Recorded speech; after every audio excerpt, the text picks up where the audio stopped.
Buenas noches. Un nuevo martes para pensar, debatir, planificar y organizarnos para dar vuelta a todo. Porque tal como están las cosas, la única que tenemos para que exista una salida positiva para las mayorías es dando vuelta a todo.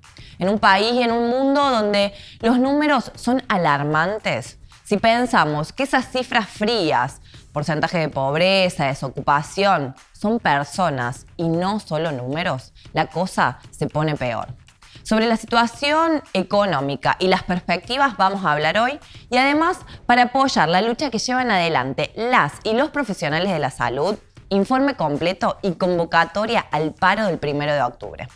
Además, la semana pasada se logró que suspendan el desalojo en Guernica, pero la lucha por la vivienda digna y contra el desalojo continúa. También recomendación, agenda, empecemos.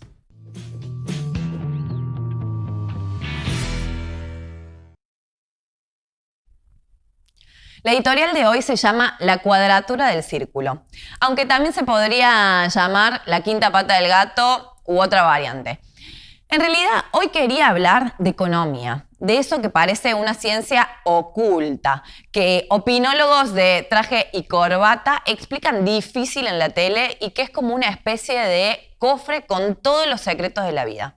En realidad, esa forma oscura de presentar la producción social, del trabajo, del consumo, de cómo se reparte todo, de quién decide y quiénes se benefician o quienes se perjudican. Es una estrategia para confundir, para manipular, para hacer zaraza, como dijo el ministro Guzmán.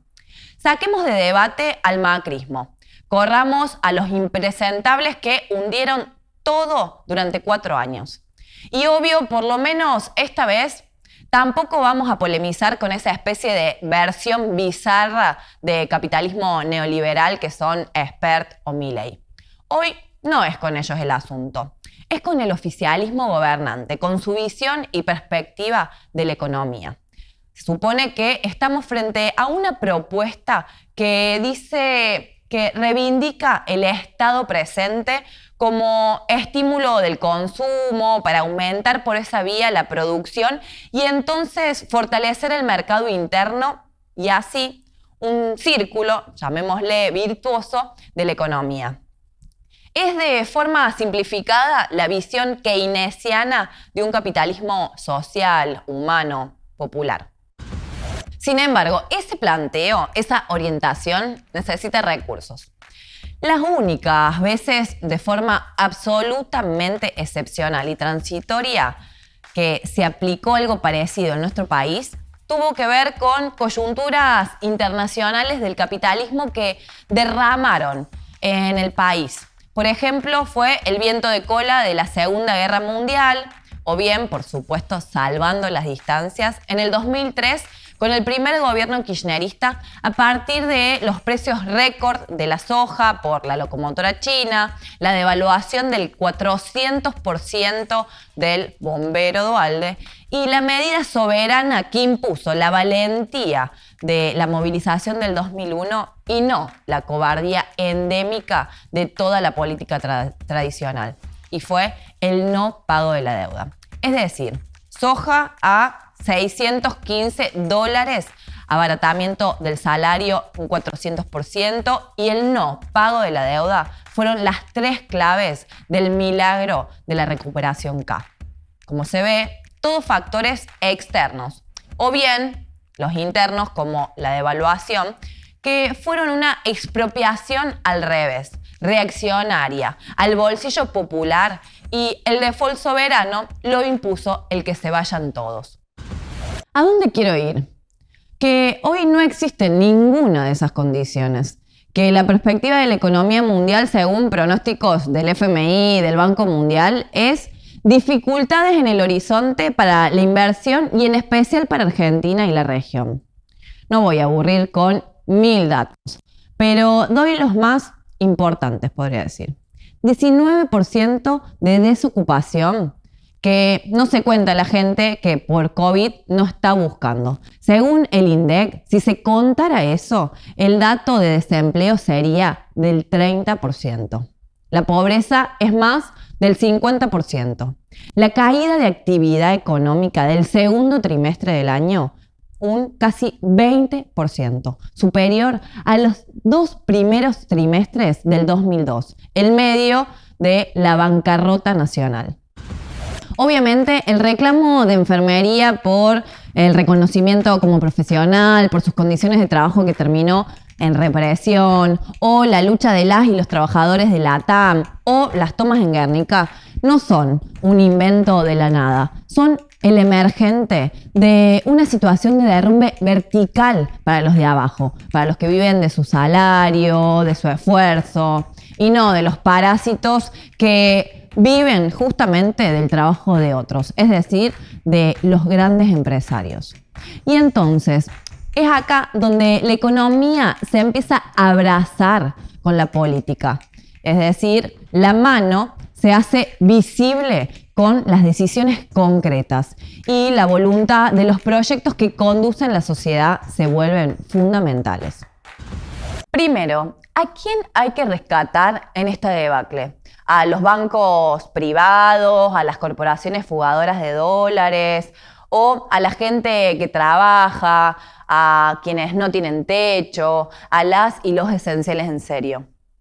Se necesita plata, recursos. ¿Dónde están? ¿Son los $200 por mes que compra la clase media o el asalariado que por esa vía se cubre del deterioro de su ingreso porque no lo hacen sus direcciones sindicales luchando, por ejemplo, por paritarias? Segundo, ante semejante crisis, ¿no se necesita de un programa integral de emergencia? ¿No hay que trazar medidas a partir de beneficiar a los que menos espalda tienen bajo el capitalismo? Trabajadores, sectores medios, informales, precarios. Y tercero, ¿existen esas medidas por fuera del manual de uso de neoliberales, privatistas, ajustadores y keynesianos sin plata, sin viento de cola? Y entonces, llegamos al nudo de este editorial. Recuperación, reactivación, sin plata, sin tocar intereses, sin definir políticamente que la prioridad es la gente que trabaja, es como la cuadratura del círculo. No existe. Es la utopía más inconsistente del mundo. Veamos. El cepo a la compra de dólares a los sectores medios tiene como propósito impedir el vaciamiento de las reservas. Ahora bien, ¿ustedes sabían que el Banco Central tiene el registro de las grandes empresas que compraron dólares baratos todo el año para fugarlos?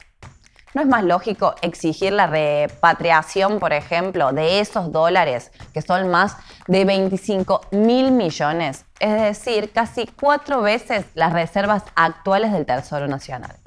Los bancos privados que atesoran depósitos de enormes fortunas, porque no les falta liquidez, les sobra. ¿No tiene sentido declarar de utilidad pública en la emergencia esas riquezas acumuladas para la reactivación? Los ojeros, que tienen pisado cerca de 7.000 millones de dólares de cosecha que no liquidan, guardadas en las famosas silobolsas. ¿No hay que emplazarlos a que las liquiden de forma urgente y si no, también declararlas de utilidad pública, de utilidad social y hacerlo con intervención estatal? La sequía de reservas obedece también a gastos en dólares que el Estado no controla. Importaciones de corporaciones y sectores de altos ingresos. ¿No tiene que el Estado asumir la administración directa del comercio exterior y definir qué se exporta y qué se importa? Más todavía, ¿no era que el acuerdo con los bonistas tranquilizaba al mercado? ¿No era que el operativo seducción de esos acuerdos de miles de millones de dólares despejaba el horizonte? ¿Por qué entonces a los bonistas se les libera dólares urgente y los sectores medios se les bloquea comprar 200 por mes? ¿No es ridículo? ¿No es injusto? Y encima, ahora arranca una negociación con el FMI para pagar deuda. ¿No es una medida elemental desconocer esa deuda, investigar y declarar de forma unilateral una moratoria? Todas estas medidas, repatriación de los fondos de empresas, los fugadores, estatización del sistema financiero, del comercio exterior, el no pago de la deuda e incluso un impuesto real a las grandes fortunas corporativas, son medidas elementales de crisis posibles, necesarias y urgentes. ¿Saben qué hace falta? Decisión política, coraje y confianza en la movilización y empoderamiento de los sectores mayoritarios a los cuales favorecería.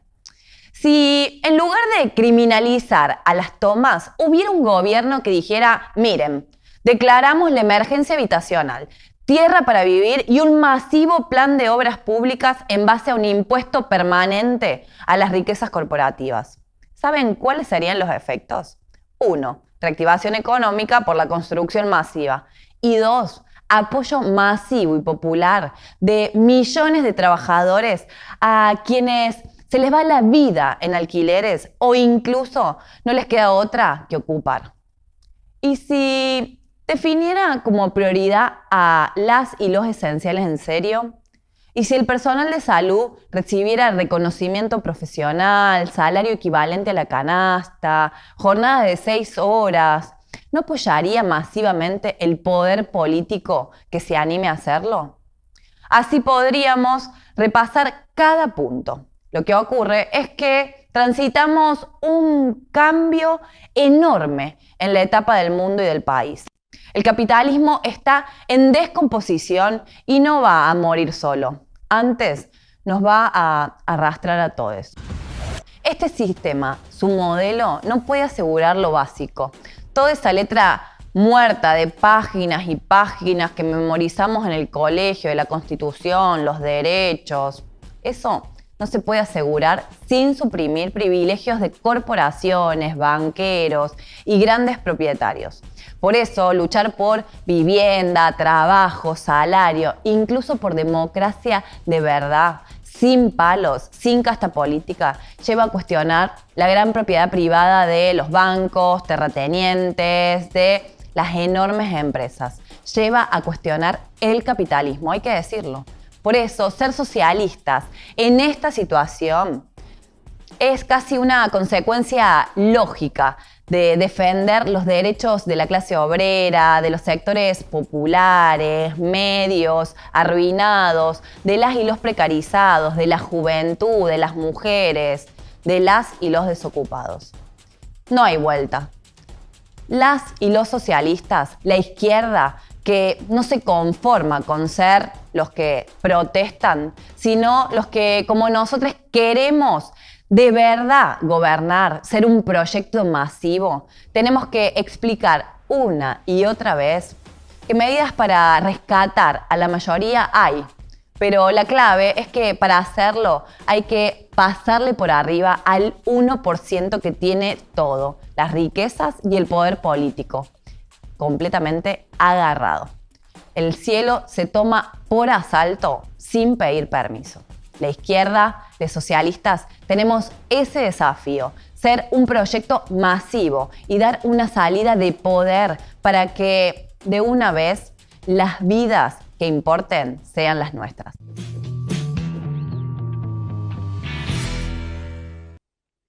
Para profundizar sobre esta temática, ahora ya estamos en comunicación con Martín Short.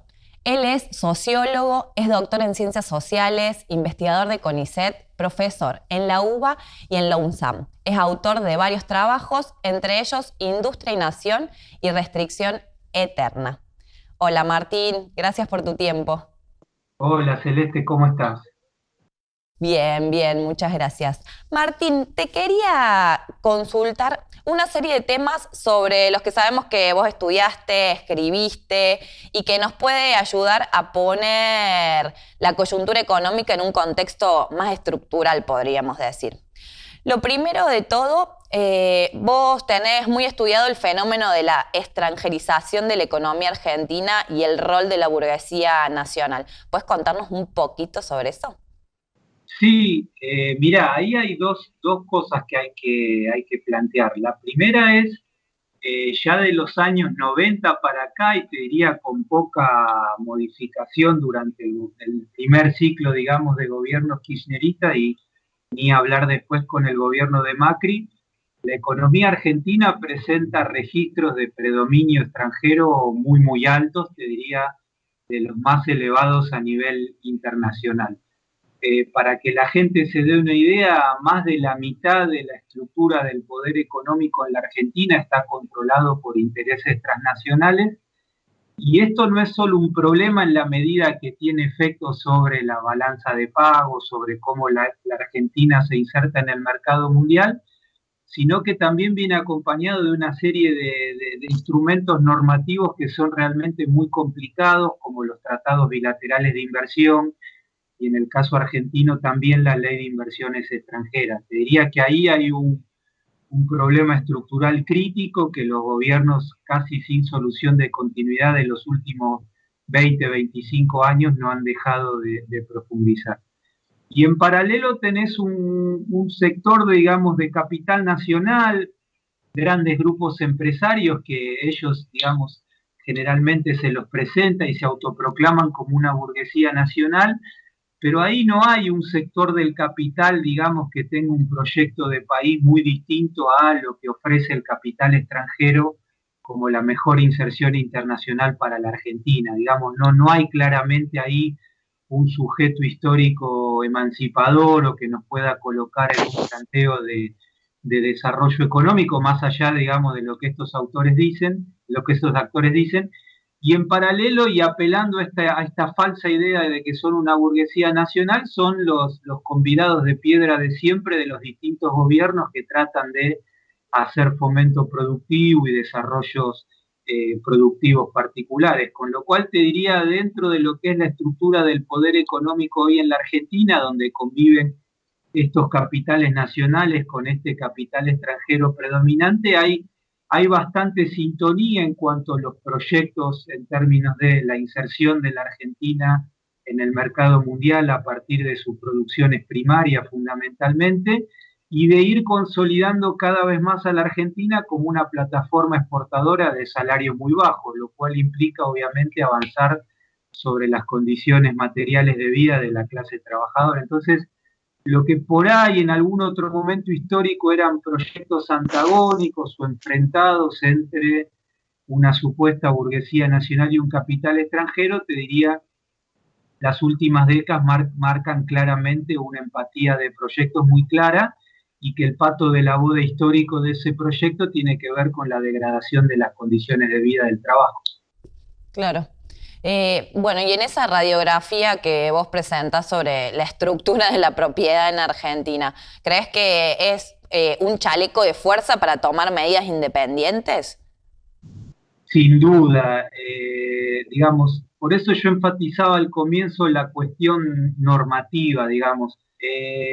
Ahí adolecer de cualquier planteo, digamos, incluso dentro de los márgenes del capitalismo, ¿no? Que busque desarrollar, te diría, hasta un capitalismo de base nacional, está muy condicionado por los marcos normativos estos que hablábamos, tipo, por ejemplo, los tratados bilaterales de inversión, que son realmente muy, muy restrictivos a la hora de pensar políticas, qué sé yo, de regulación de sectores, de intervención del Estado, regulando actores concentrados, todo lo que tiene que ver con, por ejemplo, controlar procesos de centralización del capital, de extranjerización o desnacionalización de resortes críticos de la economía, con lo cual ahí claramente tenés, como vos dijiste, un cinturón de hierro que es muy difícil de resolver.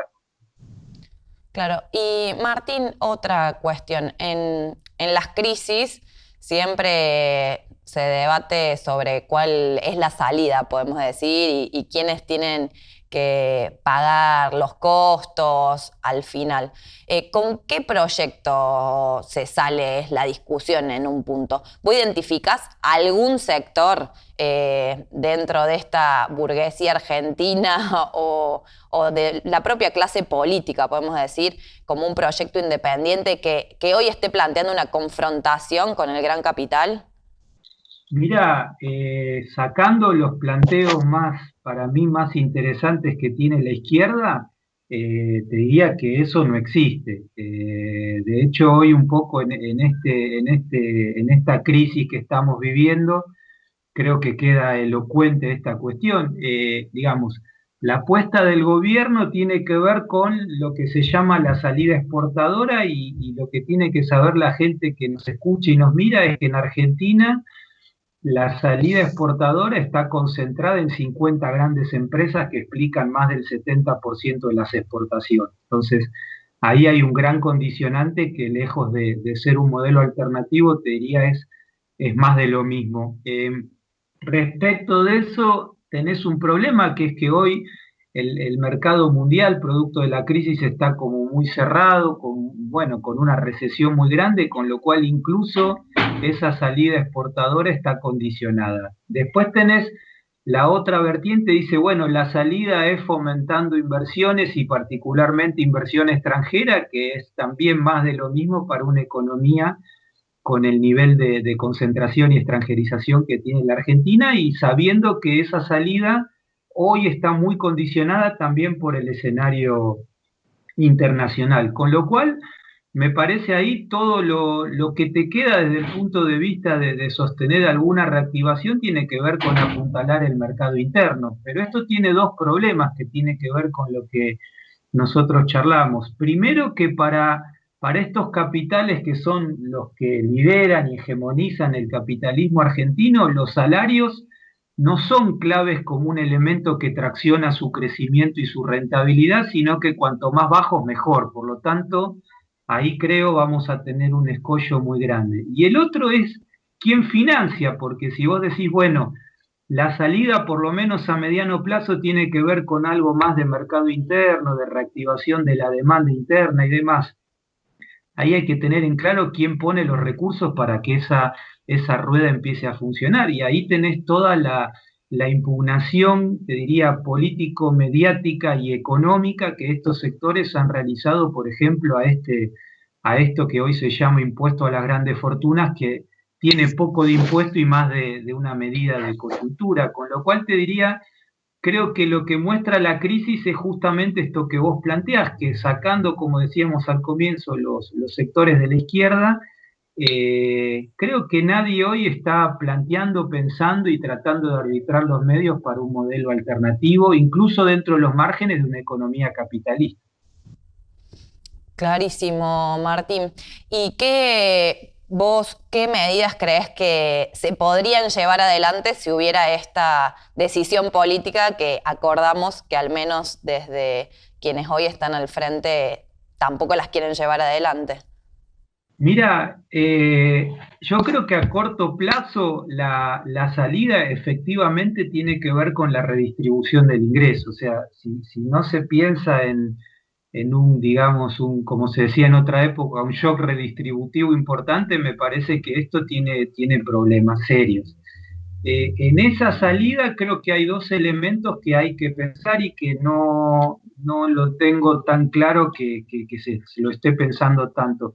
El primer elemento es esto que mencionábamos, de quién financia esto, y yo creo que ahí efectivamente con esta renegociación de deuda que se hizo con el sector privado, ganaste algo de tiempo y ahí digamos que por lo menos por 3 4 años hay un ahorro, digamos, que se podría canalizar a la redistribución. Y el otro tema es esto del impuesto famoso a las grandes fortunas, que yo creo que ahí hay un tema de discusión que el gobierno lo plantea como un aporte solidario, como una contribución patriótica, y no como lo que tendría que ser, que es un paso principal, aunque no el único, desde el punto de vista de la redistribución del ingreso. Digamos, Argentina tiene un nivel de inequidad distributiva que no necesitamos mencionarlo. Impresionante. Claro, y ahí eso no forma, me parece, parte del debate, digamos, de cómo hacer políticas redistributivas sostenidas en el tiempo, y podríamos agregar un montón de otras cosas que se podrían hacer. Y el otro tema que yo creo que es crítico y que por lo menos las señales que uno le ve al gobierno, al menos hasta ahora, no son muy alentadoras, es que en esta idea de que lo único que importa es generar producción, consolidar o desarrollar producciones de exportación, me parece a mí, se le está dando muy poca importancia a otro elemento de estructura económica que hay en la Argentina, que es que la economía argentina empieza a crecer y enseguida tenés problemas en el sector externo por la restricción externa esta de que empezás a demandar muchas divisas producto de la reactivación industrial. Entonces, si la estrategia redistributiva, insisto, a corto plazo, está claro que no es la solución, pero sí es un paliativo importante, no se acompaña con una política industrial que, por lo menos en mi mirada, tiene que hacer mucho eje en el tema de la sustitución de importaciones, tenés el riesgo de volver a un escenario de restricción externa, necesidad de ajuste, y sabemos que el ajuste en la economía lo terminamos cargando los trabajadores, con lo cual, de vuelta, creo que ahí están los dos de los grandes desafíos que hay en esta coyuntura tan compleja. No tengo tan claro o miro con cierta cautela y precaución estos pasos que va dando el gobierno en este sentido. Bueno, Martín, súper claro y quiero agradecerte por este tiempo y seguramente estaremos en contacto más adelante para ver cómo se sigue desarrollando esta situación que por el momento no se ve ninguna luz positiva al final del túnel, al menos para las trabajadoras y los trabajadores. Gracias a ustedes, Celeste, un abrazo. Gracias. Bueno, aportes, intercambios, siempre para seguir pensando y problematizando la situación económica, no solamente la coyuntura, sino la perspectiva y al menos desde nuestra visión, para que de una buena vez por todas la economía esté al servicio de las mayorías, de las y los trabajadores y no del capital.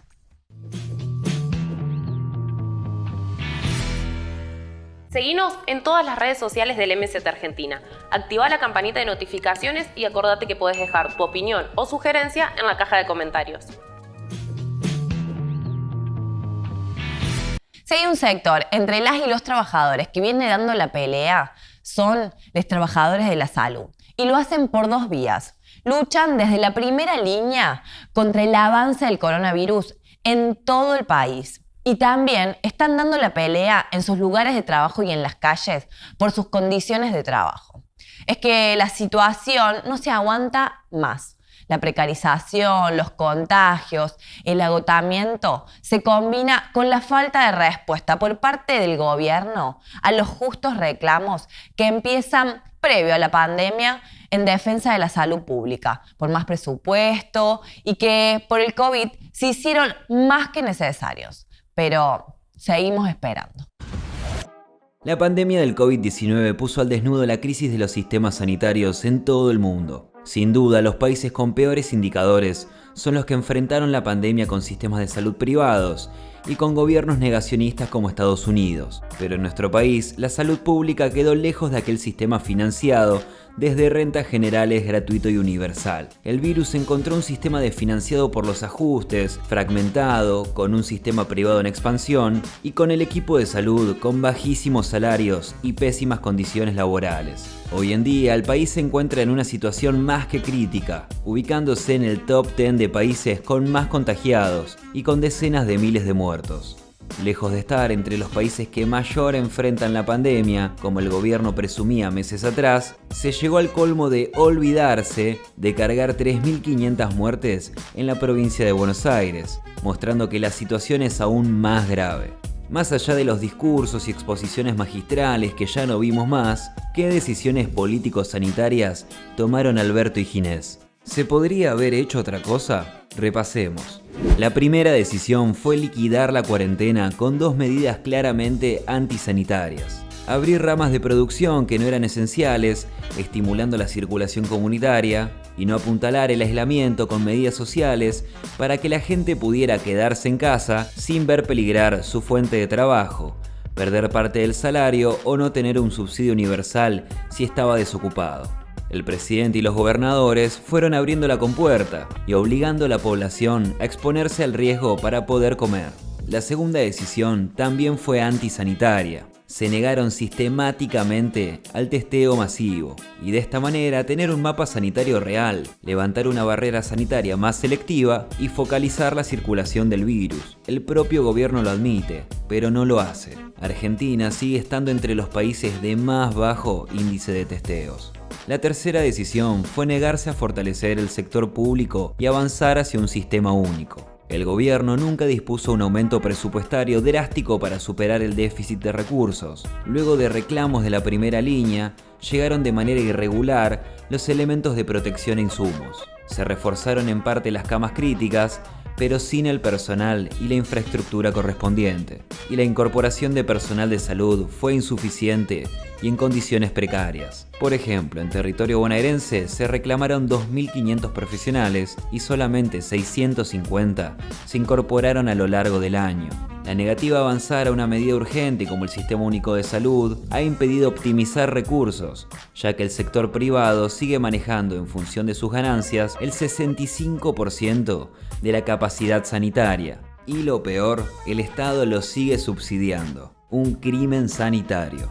Las consecuencias de estas decisiones las sufrimos todos. La curva de contagios nunca paró de crecer, al igual que el número de fallecidos. Pero la peor parte se la llevan quienes ponen el cuerpo en la trinchera. Más de 1/3 del total de contagios producidos en la clase obrera corresponde al equipo de salud. Son más de 31.000 los que han contraído el virus en todo el país y 120 de los fallecidos. Casi el 40% son enfermeras, el 20% médicos, luego siguen los camilleros y el personal de limpieza. A pesar del discurso del gobierno, la realidad es que con sus decisiones, la economía de los ricos está por encima de la salud y de la vida. Queda claro que la flexibilización prematura del aislamiento social y el no haber fortalecido el sistema sanitario es lo que hoy está poniendo en jaque al sistema de salud y agiganta el fantasma de un colapso. Y si no colapsó hasta ahora, es porque hay una heroica barrera humana que lo viene impidiendo, poniendo en riesgo incluso hasta su propia vida. Y una parte fundamental de esa primera línea es el personal de enfermería. Los y las verdaderos esenciales que reprime la reta con su policía. Conozcamos en qué situación se encuentran. El personal de enfermería es el que está siempre, en cada servicio desde que ingresamos, en cada recorrida, hasta que nos dan el alta. Con la pandemia son quienes están en la primera línea en serio, atendiendo, asistiendo a todos los pacientes infectados. Parecen héroes, heroínas, pero no, son trabajadoras y trabajadores precarizados. Desde los primeros días de la pandemia reclaman tener los insumos necesarios.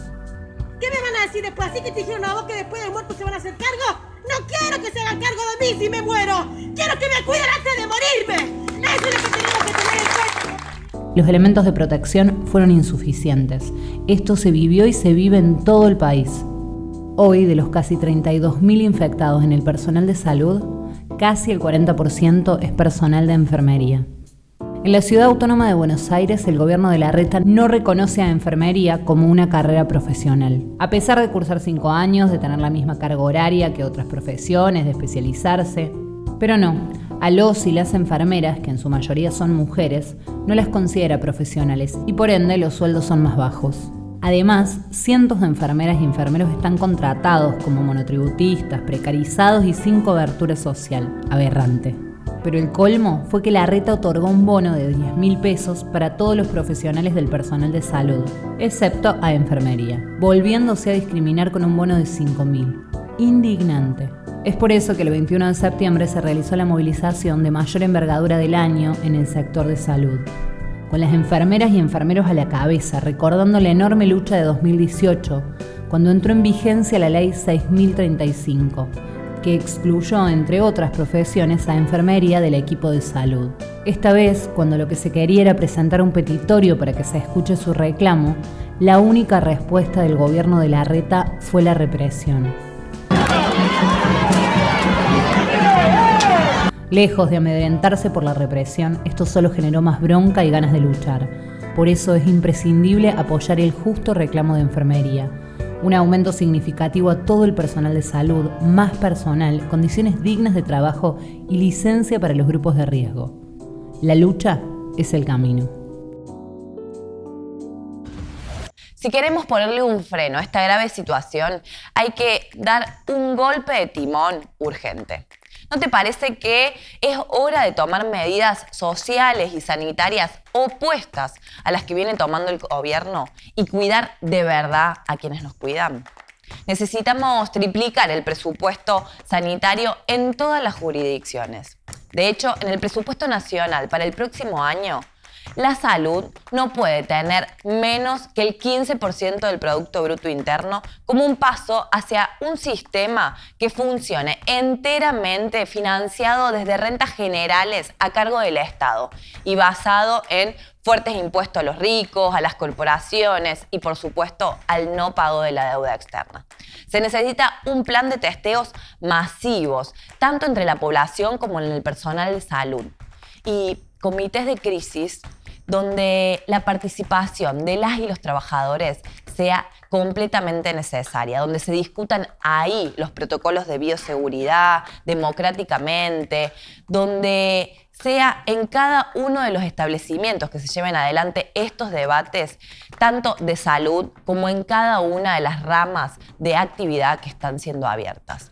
Además, hay que realizar una amplia convocatoria para aumentar el plantel sanitario con plenos derechos y salarios acordes a la canasta básica. Implementar un plan de jerarquización global de las y los trabajadores, bajando la exposición al riesgo y combatiendo el poliempleo. Elementos de protección, licencias para todas, todos los grupos de riesgo y, por supuesto, la inclusión de enfermería a la carrera profesional, es decir, la inclusión a la 6035, porque enfermería es profesional y este jueves vamos a acompañar a su lucha.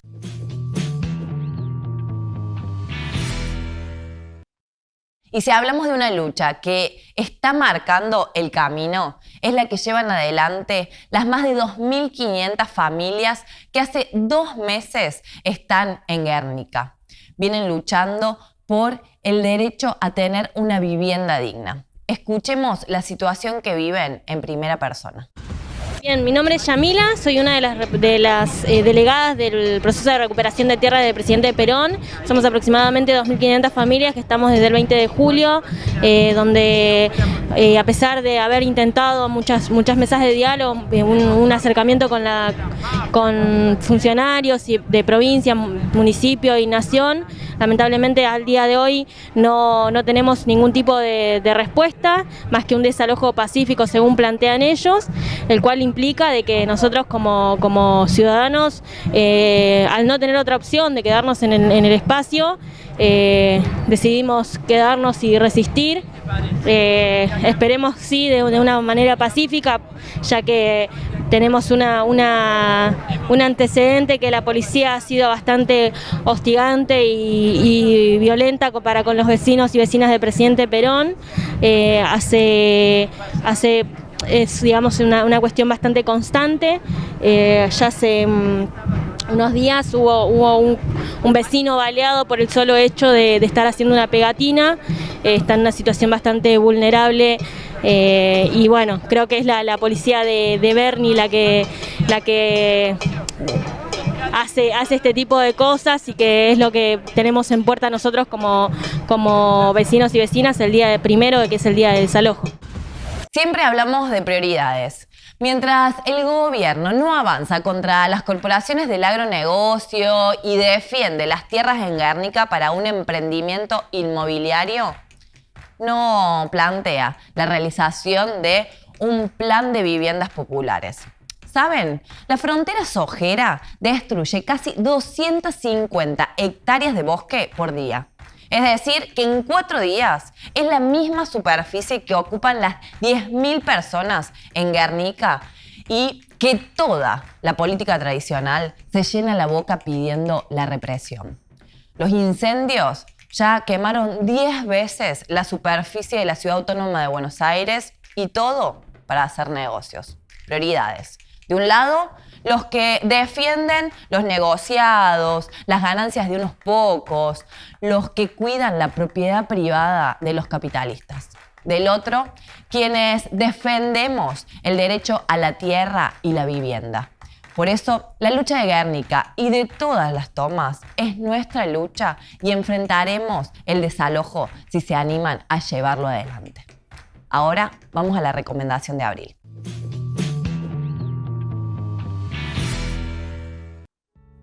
Hoy voy a recomendar Before the Flood, o Antes que sea tarde, una película documental publicada en el 2016, dirigida por Fisher Stevens y protagonizada por Leonardo DiCaprio. El ganador al Oscar al mejor actor nos muestra un tipo común recaudando información sobre el cambio climático. Como mensajero de la paz de la ONU, el protagonista recorre el mundo, entrevistando a científicos, profesionales, pero también a campesinos, para mostrar que las consecuencias del calentamiento global atraviesan ecosistemas y comunidades enteras. El diagnóstico es tan grave y correcto que asusta, pero también evidencia la necesidad de actuar ya. Denuncia la postura negacionista de los grupos empresariales ligados a los combustibles fósiles y cómo distintos gobiernos utilizan esta ideología para seguir generando ganancia por sobre nuestras vidas. A modo de crítica, la peli nos muestra una salida bastante limitada. Impuestos a la emisión de gases, cambio individual, tecnologías más limpias, no cuestiona el modelo económico que nos está llevando al desastre ecológico, cuando es claro que el capitalismo es la base de este problema. Aún así, la información es completísima y es un impulso para el cambio social. La podés encontrar en YouTube.